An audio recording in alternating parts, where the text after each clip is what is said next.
Hey folks, what is happening? It's me, it's Christian, here for another session with all of you. A therapy session, if you will. Just to let you know, I'm using some new equipment. This is a new mic I'm using that I purchased with some Amazon Christmas money. It's my own. It's my very first podcast mic that belongs to me. Me. If you guys like the sound of it, let me know. If you don't, please also let me know, because if the sound sucks, then I want to make sure I get better sound. It sounded pretty good to me. I did a couple of sound checks and test runs and listened back to them, and it sounded pretty good. It sounds a little different than the other mic that I was using, but I think this one, again, is just as good and is going to serve the purpose still.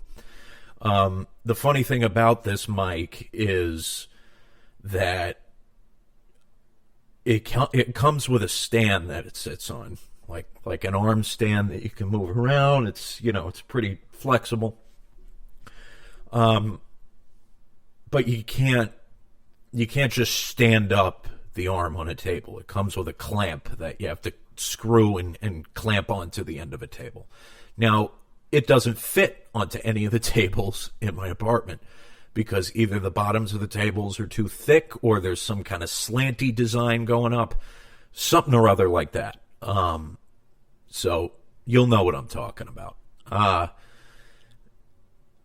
So I'm like, fuck it. The wooden arm on the couch is thin enough. So I said, I'll clamp it onto there, and I'll start sitting on the couch for the podcast. So now I really feel like I'm in therapy.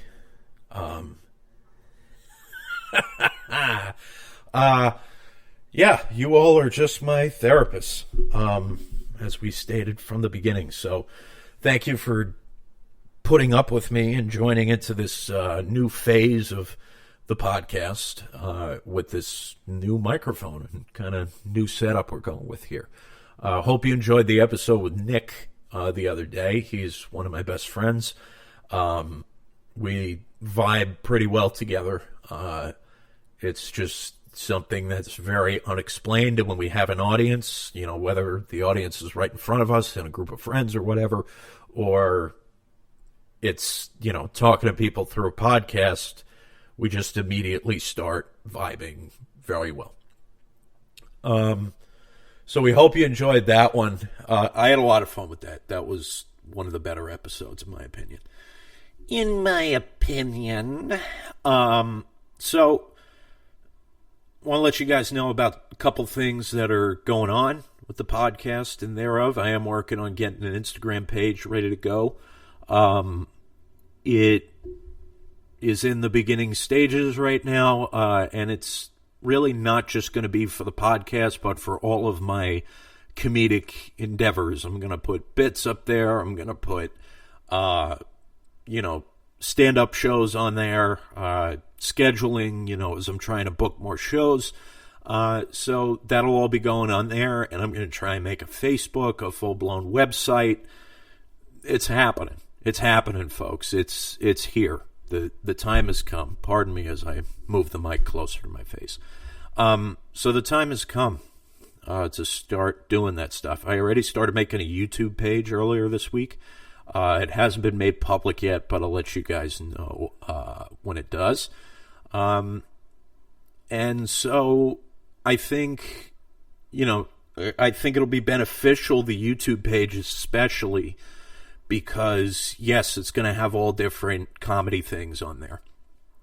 But it's also, it's going to give people the chance who, say, maybe don't have streaming services and don't have access to the podcast to just go on YouTube, and every episode of the podcast will be put up there.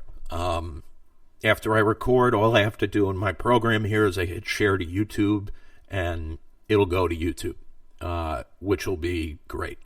So I think it's going to be a lot of fun working on this stuff. I'm already having a lot of fun. And as you know, I just love to bullshit to you guys, and any other opportunities I can get to do that, whether it's on a stage, through a website, through, video. I got myself a webcam also, so I'm hoping to start some video content as well.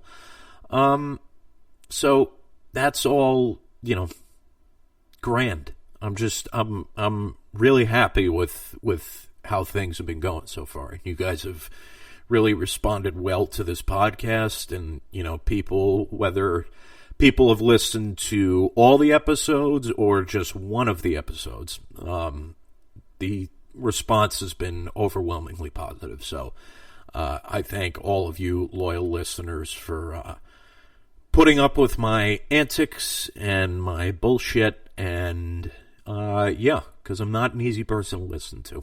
I understand that. So what are we going to talk about today? There's a lot going on. As you know, we don't talk politics on this show. We save that for political shows and whatever, and whoever wants to talk about politics, because apparently there's something going on with Iran right now. I don't really know that much about it, but whatever. What's going on? I'm just so fed up with people, man. People and their feelings. My God. You're entitled to your own feelings, of course. Everybody is. But, God, I don't know where you draw the line. Do you draw the line, when you're with your friends and say it's all about this, or do you draw the line when you're in public and speaking publicly and whatever? I've just had it. Everybody's so triggered now. My God, he said something horrible on the podcast. What am I going to do? I better call my lawyer. He'll sue him. He'll get him. He said something that hurts my feelings. Well, guess what? A lot of people say things that hurt my feelings a lot. And you know what? I don't give a shit. I don't give a shit. I'm not saying you're not allowed to feel the way you do. That's not what I'm saying. But comedy has gotten to such a place, and I think you all know where I'm going with this. It's gotten to such a place where comedians are being dissected for things that they're saying. Ricky Gervais, okay? Yes, that's where I'm going with this. Ricky Gervais hosted the Golden Globes the other night for the 18th time or something like that. And I was very excited about it, that he was coming back. I think he's hysterical, and he doesn't hold back. And that's one of the best, if not his best attribute, that he doesn't fucking hold back. And just watching him the other night on the Golden Globes and watching some people in the audience freak out with laughter and were just clutching their sides, laughing so hard, like I was. And I think most of the people in there were laughing. I do. I was honestly shocked. I was happy, but I was still shocked.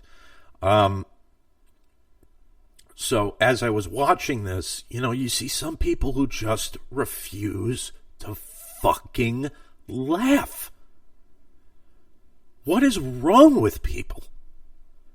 I started this podcast, as many of you know, or all of you. If you're a first-time listener, hey. As many of you know, I started this because, I see laughter truly as the best medicine. It is one of the only things that can bring people together anymore. Is if something is funny, people are laughing together. It's one of the only things anymore that's able to do that. But even so, even that is getting attacked.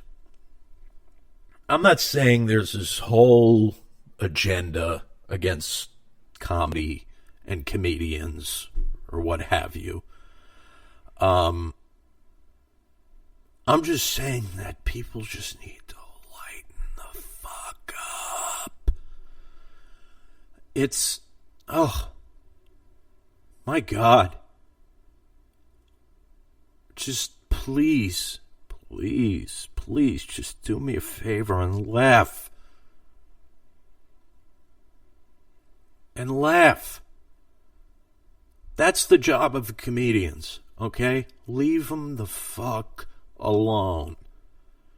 Ricky went up there the other night and stuck it to everybody and was like, hey, this is what I think. And, yeah, fuck all of yous. It's pretty much what he said, and it was great. I thought it was great. But just leave the people alone. They're doing their jobs. People gave Dave Chappelle shit for his new special. Well, it's not that new anymore. It came out a couple months ago. I think it's called Sticks and Stones. People gave him shit for it. Why? He's a comedian. Everybody in the audience is rolling.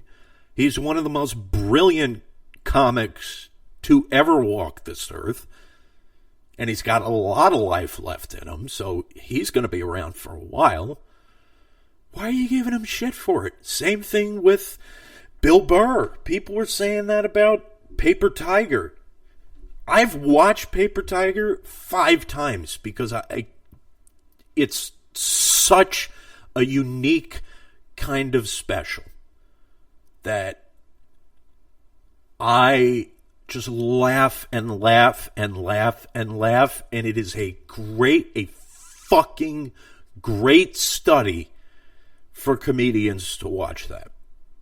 Watch that special, even if you're not a comedian. Watch the special. I feel like I'm talking slowly. I don't know why. But watch the special. Watch the special. Check it out. And just laugh. Man. He's one of the best. The best. He's got everything is trimmed off of his jokes. Every ounce of fat is cut right off. Every, unnecessary thing is gone. And I know it's like that because he works really hard at it. I know because I listen to his podcast, which you should all go listen to. Bill Burr's Monday morning podcast. You should all go listen to it. It's great because you just hear his inner thoughts and people write into him for advice, and it's fucking great. It's great. But when you listen to that show, he's talking about like how he's going down to the Comedy Store pretty much every night, working on his new set. And he's like, yep, the new hour's ready. He's getting ready to go out on tour. And it's just great. And you just see that no matter how far you make it in comedy, it's something you're always working at. Always. You're always looking for new material. You're always looking for other things to say. And it's hard. It is hard to make people laugh. Really hard. So I really enjoyed Ricky's thing the other night. I don't get it with, this whole shaming of comedians. Now, let me be very clear. Do I think there is a point where comedians can go too far? Yes, I do. And I've seen it. And I've seen some people in Hollywood even, it destroys their careers because they'll say something that as soon as it leaves their mouth, they'll regret it. But, so don't get me wrong, I think it is perfectly plausible for someone to say something that is too far, for a comedian to go too far. I have certain things that I adhere to and certain things that I believe you shouldn't joke about, but that doesn't mean that another comedian's going to agree with me and say, yes, that is objectively true, that you shouldn't joke about that stuff. But, it's all, that has to do with a personal level of morality and decency and what you can and can't joke about. To me, I have personal beliefs on things that you can't joke about. And that's okay. And that's okay if others feel like they want to joke about it. But there definitely is a point where it can get too far. So don't get me wrong on that. Yeah. So I'm having a great... I've been talking about this for almost 20 minutes. I'm having a great day. I really am. I'm feeling good. I've been feeling much better as of late. As all you know, depression and anxiety kind of comes and goes in waves for me. And I have been feeling exceptionally better recently. Looking for a job still. I have 2 interviews next week. I had a couple this week. So things are happening. Things are happening. Am I talking slower? I feel like I'm talking slower and I have no control over it. Let me turn away from the mic and try and talk. Well, I feel like I'm talking slower, but I don't know if I really am. Am I really talking slower? So let me try and keep up this pace as I come to the mic, and I feel like I've slowed down. I don't know. I think it's in my head. Why is my computer verifying a fucking file right now? I don't have any files I need fucking verified. I don't see it. I think there's like a maintenance person outside because I can hear a walkie-talkie and they're probably hearing me screaming and they're getting concerned. Oh my God, verifying backup and sync from Google. I'm not trying to sync anything from Google. Leave me alone. I'm really having a great day though, and I am really feeling a lot better. Exercising still.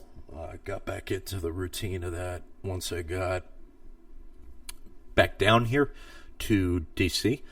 And I really feel good. I do. It's when you feel bad that some of the greatest comedy in your life can come from that, for sure. But when you're feeling good, it's like, yes, I am feeling good. I'm very thankful. But the comedy kind of takes a dip. So I'm subjecting myself to a life of misery, pretty much. That's what I'm set up for the rest of my life. I'm sorry, there's not much on my mind to fucking talk about. What else is going on here? Any movies? I haven't seen. I told you guys I saw. The hell was it? Richard Jewell, which was good. I watched a movie the other night that was in awards consideration years ago. Inside Llewyn Davis with Oscar Isaac. And I really liked it. And I'm not a big Coen Brothers fan, but they have a couple of movies that I like. That one and Burn After Reading. If you haven't checked out either of those movies, Inside Llewyn Davis or Burn After Reading, check them out. I'm seeing 1917 this weekend, which will be thrilling, I hope. I'm really trying not to overhype myself for it, because then I'll just let myself down, and it's nobody's fault but my own. And I'm trying to see Uncut Gems with Adam Sandler, because I keep hearing just wild things about it. So yeah, that's pretty much what's going on with me. Let's read some non-political news stories, shall we? All right. You're all on board with that? Okay, good. Act like you're talking. You're not. Oh, shit. Why am I so tired? Come on, where's the news? Here we go. Google News.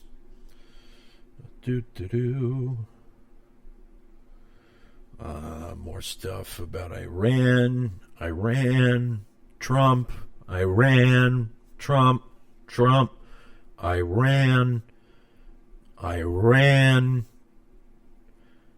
impeachment. Democrats lose patience with Nancy Pelosi. Iran, Trump,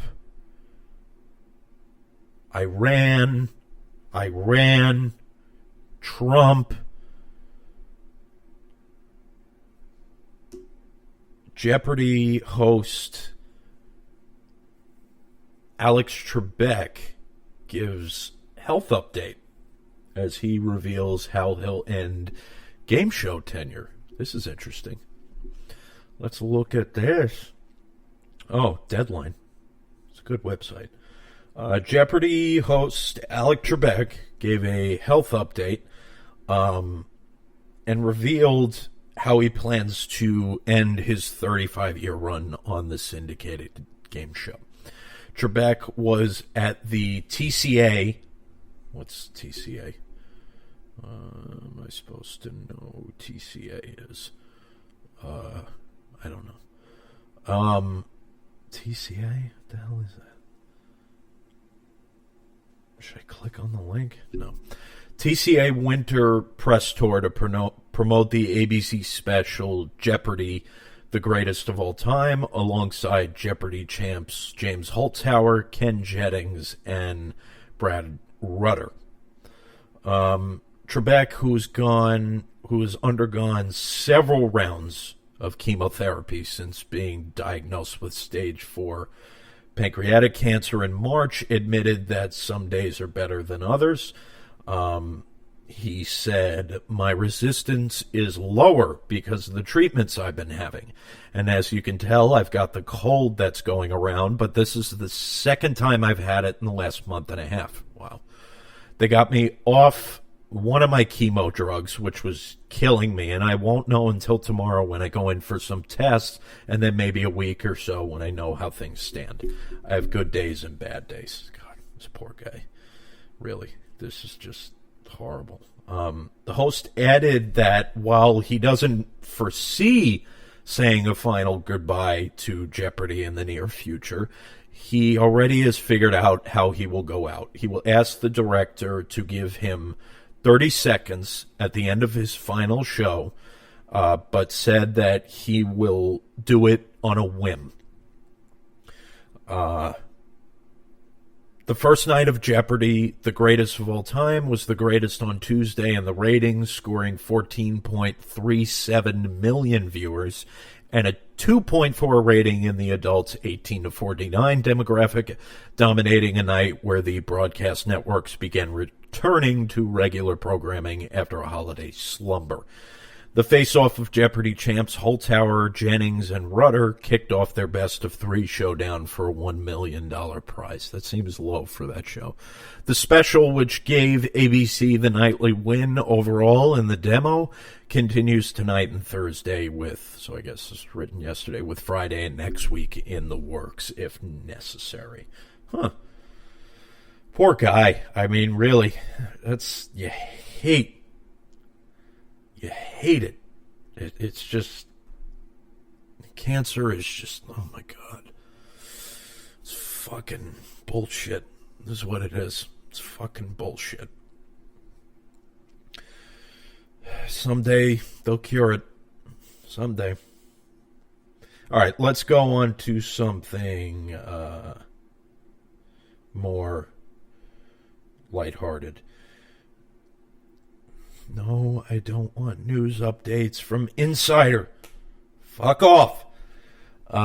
Kate McKinnon says she blew it, which is in quotes, when she ended up at the same table as Beyonce at the Golden Globes. What? Is there an article? So the Saturday Night Live star Kate McKinnon appeared on the Ellen DeGeneres Show on Tuesday and spoke about sitting at the same table as Beyonce and Jay-Z at the Golden Globes on Sunday.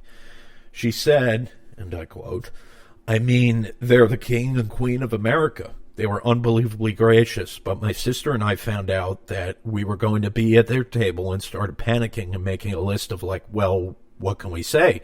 We live in one-bedroom apartments in New York City. What can we say? Do you use HelloFresh? What kind of milk do you like to drink?" The comedian said her sister, Emily Lynn, approached Beyonce calmly, and McKinnon said, "I just pretended I had something on my pants." She's funny. She's fucking hysterical. She says, "I blew it." After DeGeneres said that McKinnon interacts with famous people every week on SNL, McKinnon said, "Not Beyonce." We all know that's different. Is it? Watch the video below. No, we won't, because this is a podcast. Coyote attacks 5-year-old boy outside Chicago Nature Museum. Oh, boy. Racist slideshow. Outcry over photo of 4 black students gorilla monkey do label after school trip to zoo. What the fuck? Let's read this piece of shit story here. My hometown, Long Island. Long Island. Well, it's not really a town, it's a landmass. Okay, Miller Place, all right. A Long Island, New York school district will be hit with a multi-million-dollar lawsuit over an allegedly racially insensitive slideshow featuring photos from a class trip to the Bronx Zoo, an attorney said. Oh, I can already see where this is going. Slideshow featured a photo of 4 black students in the zoo and one of a gorilla, and the label said, "Monkey see, monkey do." Oh, boy. Oh, boy. See, these are the times where you ask, where do you draw the line? Where do you draw the line? The students and their families are crying foul over the images a science teacher used in the slideshow. Oh, the teacher did this. Oof. Used in the slideshow, CBS News reports. The lawyers said there can't be any question about what they meant. Remember, this is a zoology class. Evolution is taught.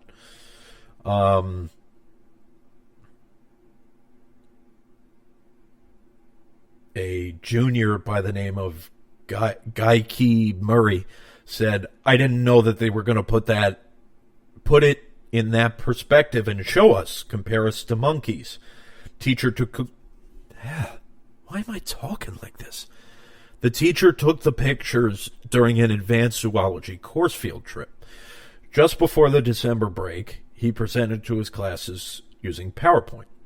The 4 students say they were humiliated when they saw themselves. A senior, Kevin Beaubrun, said, I said they had used us like slaves. I posted a video about it on Snapchat, social media, and I was asked to take it down. Beaubrun said he was threatened and pressured by administrators to delete the video or face suspension. Ray, who's Ray? Is that the lawyer? Yes. He said this is institutionalized racial superiority. Okay. Junior Desmond Dent Jr. said, us African Americans have been through this already and it's coming back again.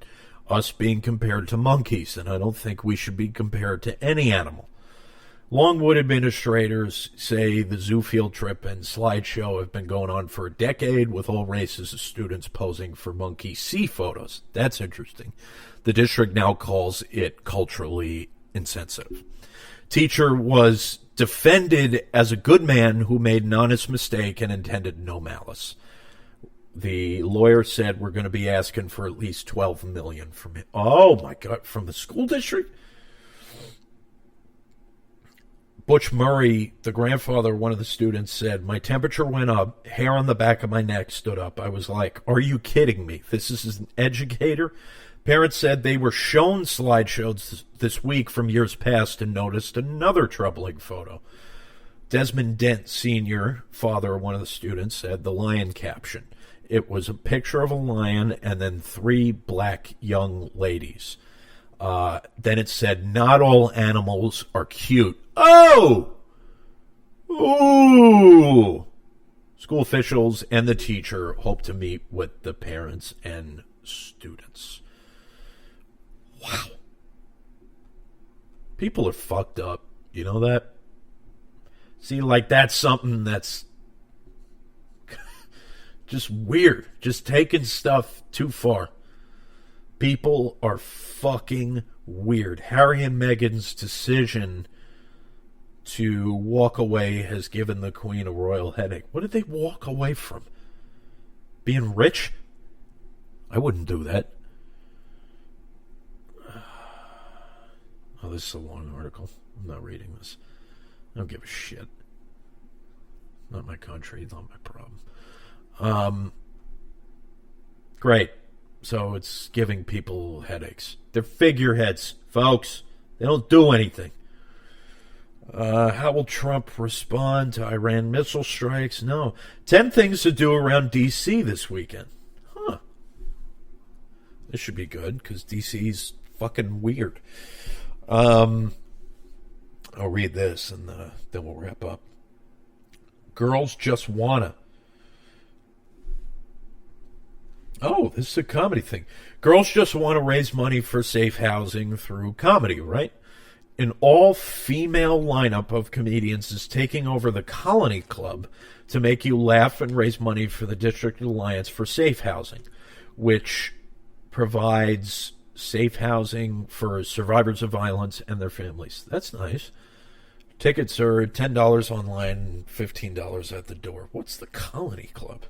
I haven't heard of this. Is this a place I can work? Colony Club. The Chill Coffee Bar Ping Pong Club morphs into a bar by night serving drinks and snacks. What kind of pictures you got here? Interesting. It's not really a comedy venue. Yeah, I've done stuff like this before. Like it's a very coffee shop kind of vibe, but cool that they're doing that. Operas, I don't care. Get inked. Perhaps you've been waiting to get that tattoo. until someone can answer your questions like, okay, but really, how much does it hurt? And it stays on for how long? Oh, God. Oh, DC Tattoo Expo. Whoop-de-fucking-do. Line up and get your fucking tats.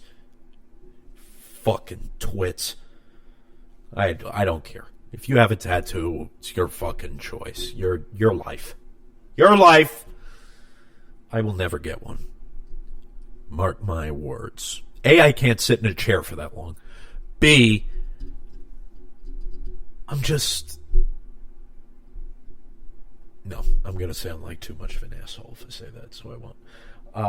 The onesie crawl. What the fuck is wrong with this city?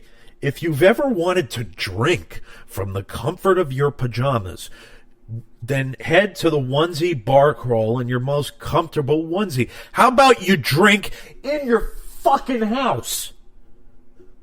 Onesie crawl? What? Showing up to bars in fucking onesies? Look at me, I'm in my fucking onesie.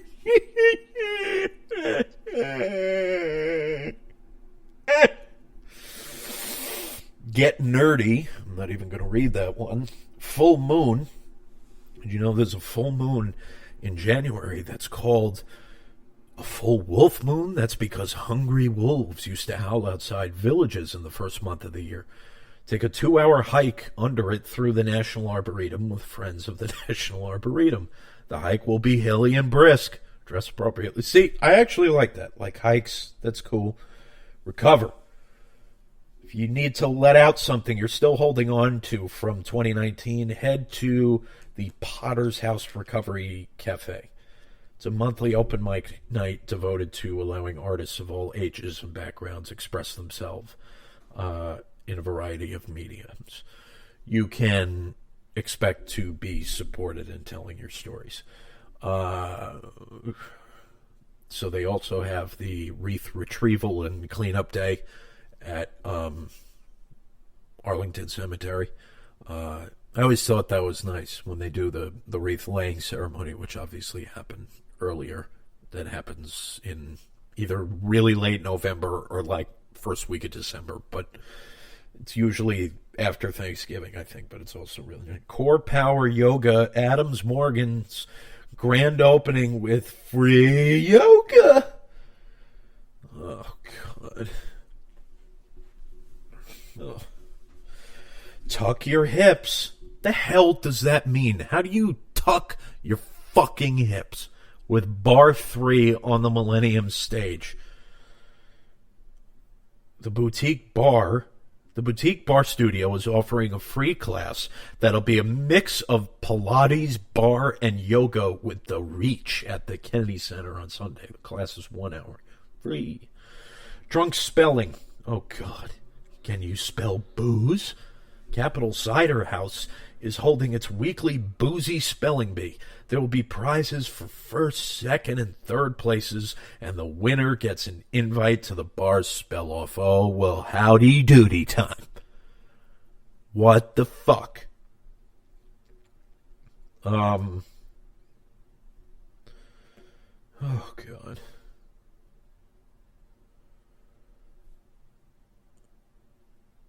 I got nothing to say from that. Winterfest. If you missed Enchant DC, I'm actually kind of disappointed I missed that. That looked like a cool thing. Don't worry.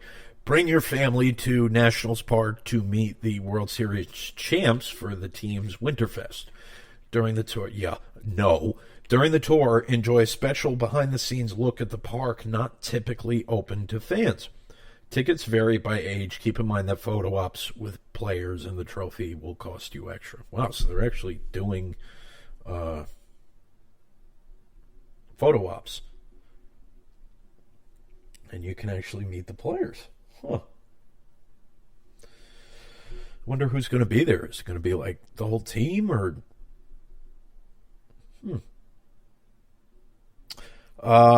Talk on women's social media and dissent in Iran. No, thank you. No pants subway ride. Now, what the fuck is this? Oh my God, there's a Facebook page for it, and it's all people wearing no pants, and they are all men, and it's disturbing.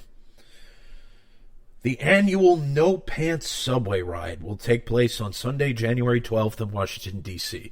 We will ride the D.C. Metro in a celebration of silliness before hitting up the also pants-optional after-party at Sud House, D.C. The goal is to act like you would any other day on the Metro, except that on this day, you'll have forgotten to wear pants. Remind me not to leave the fucking house on Sunday.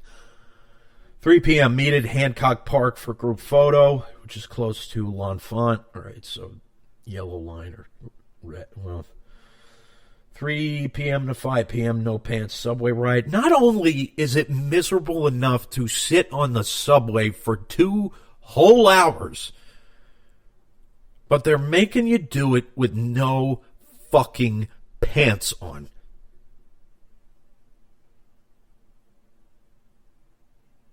Started by Improv Everywhere in New York in 2002 as a celebration of silliness. I'm sorry, we got 2 different definitions of silliness, folks.